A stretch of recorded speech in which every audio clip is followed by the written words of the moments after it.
آخری بات،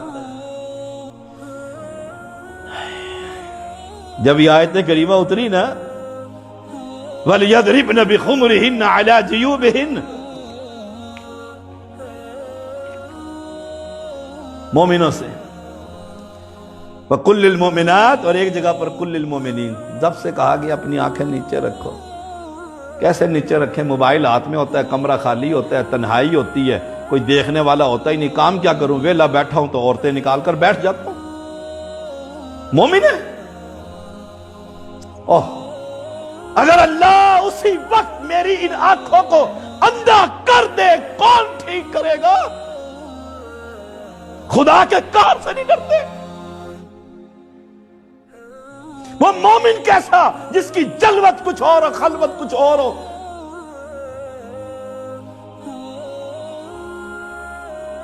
ادھر قرآن اترتا تھا، ادھر صحابہ اور صحابیات اس پر عمل کرنے کے لیے دوڑ پڑتے تھے۔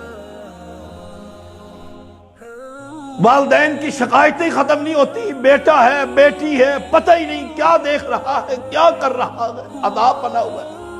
یہ پھر لاک ڈاؤن کی تیاریاں ہو رہی ہے، پھر کلاسز کالج اور یونیورسٹیوں کی اور سکولوں کے پھر آن لائن، پھر بچوں کے ہاتھ میں یہ کھلونا اور اس کے اندر جو چاہے کوئی دیکھ۔ اللہ کی قسم خون کے آنسو روتا ہوں، دل پھٹتا ہے کہ ہم کیسے اللہ مسلمان ہیں، ہم سے یہ گناہ نہیں چھوٹتا۔ کہیں وہ صحابہ تھے کہ آیت اتری، امی عائشہ کہتی ان عائشہ رضی اللہ تعالی عنہا کانت تقول لما نزلت هذه الآية وَلْيَضْرِبْنَ بِخُمُرِهِنَّ عَلَى جُيُوبِهِنَّ، پردے کی آیت ہے، اونڈیاں بنا لو،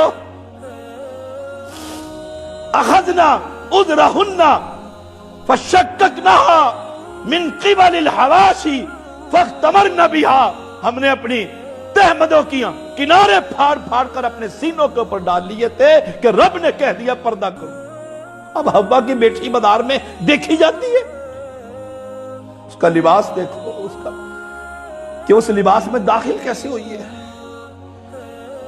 او اہل ایمان، اپنی بیٹیوں کی حفاظت کر،